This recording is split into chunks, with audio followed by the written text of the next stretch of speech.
সম্মেলনে গুরুত্বপূর্ণ আলোচনা করার জন্য আল্লাহ পাক হযরতকে কবুল করেন। সকলেই বলি আল্লাহুম্মা আমিন। আসসালামু আলাইকুম ওয়া রাহমাতুল্লাহি ওয়া বারাকাতুহু। মাইকের সাউন্ড ঠিক করে দেন। আসসালামু আলাইকুম ওয়া রাহমাতুল্লাহি ওয়া বারাকাতুহু। ইকো বন্ধ করো, ভিতরে আওয়াজ দাও। আলহামদুলিল্লাহ আলহামদুলিল্লাহি ওয়া কাফা ওয়া সালামুন আলা ইবাদিহিল্লাযীনা ইসতাফা। أما بعد فأعوذ بالله من الشيطان الرجيم. بسم الله الرحمن الرحيم. محمد رسول الله والذين معه أشداء على الكفار رحماء بينهم تراهم ركعا سجدا يبتغون فضلا من الله ورضوانا سيماهم في وجوههم من أثر السجود ذلك مثلهم في التوراة ومثلهم في الإنجيل كزرع أخرج شطأه فآزره فاستغلظ فاستوى على سوقه يعجب الزراع ليغيظ بهم الكفار وعد الله الذين آمنوا وعملوا الصالحات منهم مغفرة وأجرا عظيما. وقال النبي صلى الله عليه وسلم أصحابي كالنجوم بأيهم اقتديتم اهتديتم. وقال النبي صلى الله عليه وسلم طوبى من آمن ورآني وطوبى من آمن ورأى من رآني وطوبى من آمن ورأى من رآني أو كما قال عليه الصلاة والسلام. اللهم صل على محمد وعلى آل محمد كما صليت على إبراهيم وعلى آل إبراهيم إنك حميد مجيد.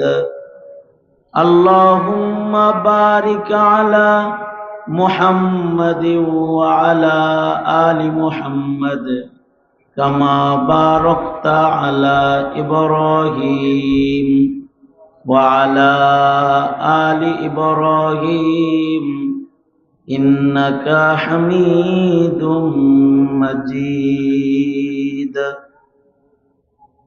জাতীয় উলামা মাশায়েখ আইম্মা পরিষদ বগুড়া পৌর শাখার আয়োজনে আয়োজিত সিরাতুন নবী সাল্লাল্লাহু আলাইহি সাল্লাম সম্মেলন, কিরাত মাহফিল, হামনাত মাহফিল,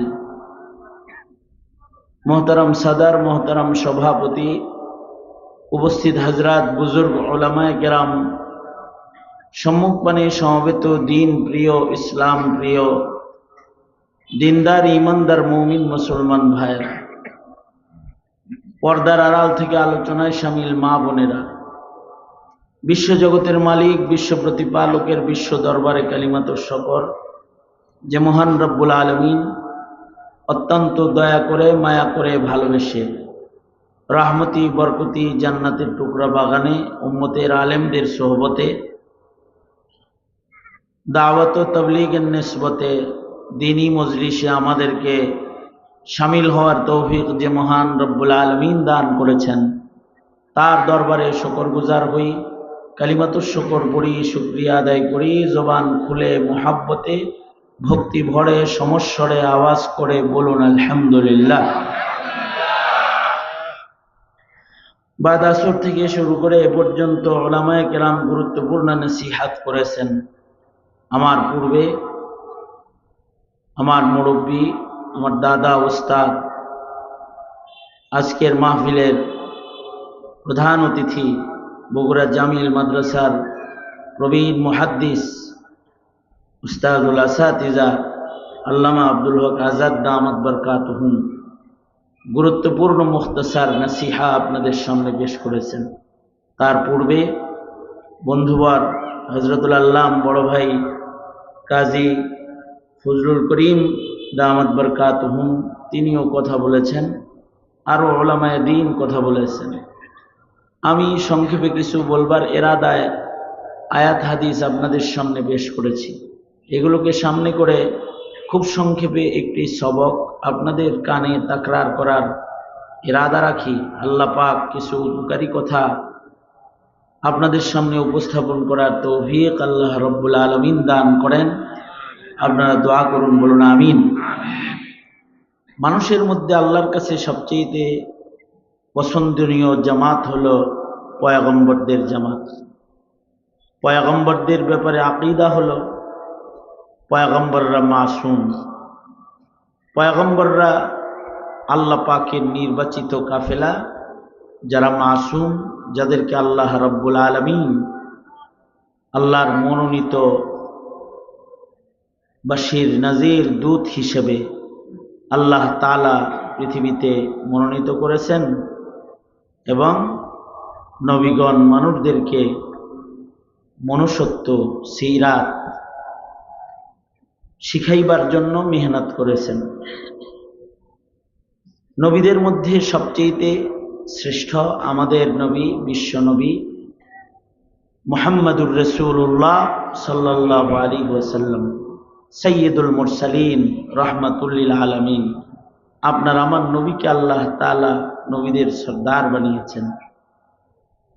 আমাদের নবী আলাইহিস সালাতু ওয়াস সালাম তিনি যে কাফেলাটা গঠন করেছেন, আমাদের নবীজিকে যারা দেখেছে, আমাদের নবী আলাইহিস সালাতু ওয়াস সালামের সান্নিধ্য যারা অর্জন করেছে, তারা হলো পৃথিবীর মাটিতে সবচেয়ে সৌভাগ্যবান কাফেলা।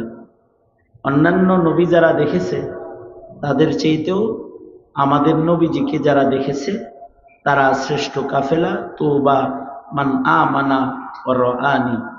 আল্লাহর রাসূল বলেন সবচেয়ে ভাগ্যবান হলো তারা যারা আমাকে দেখেছে এবং ঈমান আনয়ন করেছে। নবী আলাইহিস সালাতু ওয়াস সালামকে দেখে নবীজির কাছ থেকে যারা সরাসরি ছাত্র হওয়ার শরফ মর্যাদা যারা লাভ করেছে, তারা আল্লাহর কাছে সবচেয়ে দামি। নবীদের পরে সবচেয়ে দামি হলো সিদ্দিকগণ। সিদ্দিকদের ভেতরে সবচেয়ে দামি সিদ্দিক হলো সাহাবায়ে কেরাম, কারণ তারা শ্রেষ্ঠ পয়গম্বরের মাইয়াত তারা হাসিল করেছে এবং নবীজির সান্নিধ্যে তারা সর্বোত্তম সিরাত, সর্বোত্তম চরিত্র সাহাবায়ে কেরাম রিজওয়ানুল্লাহি আলাইহিম আজমাইনগণ অর্জন করতে সামর্থ্য হয়েছিলেন। এ কারণেই সাহাবায়ে কেরাম সাধারণ মানুষের মধ্যে আল্লাহর কাছে মনোনীত জামাত। নবীদের পরে কিয়ামত পর্যন্ত সাধারণ মানুষরা সাহাবায়ে কেরামের মতো ঈমানদার হবে, এটা আল্লাহ পাকের চাওয়া।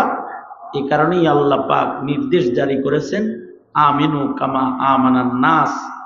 এই দুনিয়ার ঈমানদারেরা, তোমরা যদি ঈমানদার হতে চাও, আমার কাছে গ্রহণযোগ্য মুমিন হতে চাও, তাহলে আমার নবীর সাহাবীরা যেমন ঈমান আনয়ন করেছে তোমরা ওই রকম ঈমান আনয়ন করো, ওই রকম ঈমানদার তোমরা হও। সাহাবায়ে কেরামদেরকে আল্লাহ রাব্বুল আলামিন কিয়ামত পর্যন্ত আনেওয়ালা মানুষদের জন্য ঈমানের মাপকাঠি, সত্যের মাপকাঠি, ঈমানের মেয়ার হিসেবে সাহাবায়ে কেরামদেরকে পেশ করেছেন। সাহাবায়ে কেরামের মতো ঈমান যদি কেউ আনয়ন করে তাহলে তার ঈমান আল্লাহ পাকের কাছে গ্রহণযোগ্য ঈমান হবে। সাহাবায়ে কেরাম আল্লাহর কাছে পছন্দনীয় ওই জামাত যাদের ঈমানের পরীক্ষাও আল্লাহ পাক নিজে গ্রহণ করেছেন দুনিয়াতেই। উলাইকাল্লাযীনা ইমতাহানাল্লাহু কুলুবাহুম লিত্তাকওয়া। আল্লাহ পাক এই জামাতে সাহাবা যাদেরকে বিশ্বনবী মুহাম্মাদুর রাসূলুল্লাহ সাল্লাল্লাহু আলাইহি ওয়াসাল্লামের হাতে গড়া ছাত্রের মর্যাদা যাদের আল্লাহ তাআলা দান করছেন, আল্লাহ নিজেই পরীক্ষক হয়ে তাদের পরীক্ষা দুনিয়াতেই নিছেন এবং আল্লাহর পরীক্ষায় জামাতে সাহাবার সবাই পাশ করেছে। সবাই যে পাশ করেছে এই কথাটা কিয়ামত পর্যন্ত আনেওয়ালা ইমানদারদেরকে আল্লাহ পাক জানিয়ে দেওয়ার জন্য কোরআনের আয়াত নাজিল করে বলে দিয়েছেন, আমি কিন্তু তাদের তাকওয়ার পরীক্ষা নিয়েছি, তারা কিন্তু আমার কাছে পাশ, তারা কিন্তু প্রকৃত মুমিন। উলাইকা হুমুল মুমিনুনা হাক্কা, তারা কিন্তু প্রকৃত মুমিন।